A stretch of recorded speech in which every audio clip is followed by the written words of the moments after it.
सोलापूर शहरातील लिंगायत स्मशानभूमी परिसरात पोलिसांनी मोठी कारवाई करत एका तरुणाकडून तब्बल 5 तलवारी जप्त केल्या आहेत। रूपा भवानी मंदिराजवळील लिंगायत स्मशानभूमीच्या कपाटाजवळ एक तरुण संशयास्पदरित्या तलवारी घेऊन थांबला असल्याची गोपनीय माहिती जोडभावी पोलिसांना मिळाली होती।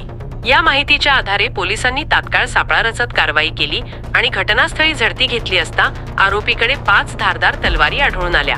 या प्रकरणी मलिनाथ गुरुलिंगप्पा निरगुडेवे 43 राहणार भवानी पेठ जम्मा वस्ती सोलापूर असे आरोपीचे नाव असून पोलिसांनी त्याला ताब्यात घेतले आहे।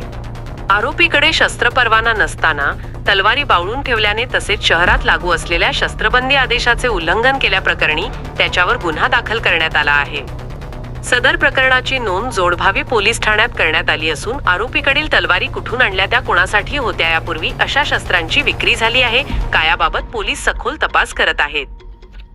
शहरातील शांतता भंग होऊ नये यासाठी पोलिसांकडून बेकायदेशीर शस्त्रांवर कठोर कारवाई केली जात असून पुढील काळातही अशीच मोहीम सुरू राहणार असल्याचे संकेत पोलिसांनी दिले आहेत। ही कारवाई वरिष्ठ पोलीस निरीक्षक सूरज मुलाणी यांच्या मार्गदर्शनाखाली पार पडली असून या कारवाईत श्रीकांत महाडिक, खाजप्पा अरणवडकर, शीतल शिवशरण, शिवानंद लोहार, बसवराज स्वामी, दत्तात्रय काटे, अभिजित पवार, निलेश मस्की घोरे, विठ्ठल काळगे, सोमनाथ थिटे आणि दादासाहेब सरवदे यांनी सहभाग घेतला। शहरातील कायदा व सुव्यवस्था अबाधित ठेवण्यासाठी पोलिसांचा कडक बंदोबस्त कायम असून कोणत्याही प्रकारच्या बेकायदेशीर शस्त्र प्रकरणात कुणालाही पाठीशी घातले जाणार नाही असा इशाराही पोलिसांनी दिला आहे। आज रोजी जोडभावी पोलीस ठाण्याचे पोलीस निरीक्षक श्री सूरज मुलाणी, त्याचबरोबर डीबी पथकाचे श्री श्रीनाथ महाडिक आणि त्यांच्या पथकाला बातमी मिळाली होती की एक इसम काही शस्त्र घेऊन विक्री करता आलेला आहे। त्यावरून त्यांनी सदर ठिकाणी जाऊन छापा घातला असता त्यांना एका पोत्याच्या गोणीमध्ये हत्यारे मिळाली, त्याच्यामध्ये एकूण 5 तलवारी मिळून आल्या। सदरच्या तलवारी ह्या त्याने विक्री करता आणल्याचे समजले आहे। सदर इसमाचे नाव मल्लीनाथ निरगुडे, राहणार भवानीपेठ असे असल्याचे समजले आहे।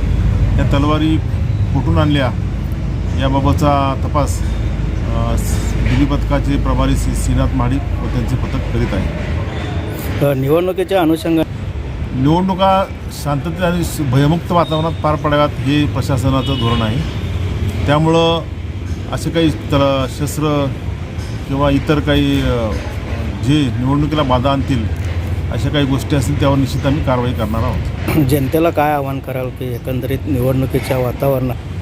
आमचं जनतेला आव्हान आहे की आता सध्या भयमुक्त वातावरणामध्ये निवडणुका पार पाडण्यासाठी जे उमेदवार आहेत किंवा त्यांचे पक्ष कार्यकर्ते आहेत त्यांनीसुद्धा शांततेच्या मार्गाने प्रचार मोहीम राबवावी आणि रात्री उशिरापर्यंत राहून पूर्ण प्रचार करणे, कुणी दारू पिऊन कुणी काही करत असेल त्यांच्यावर आम्ही निश्चित कारवाई करू।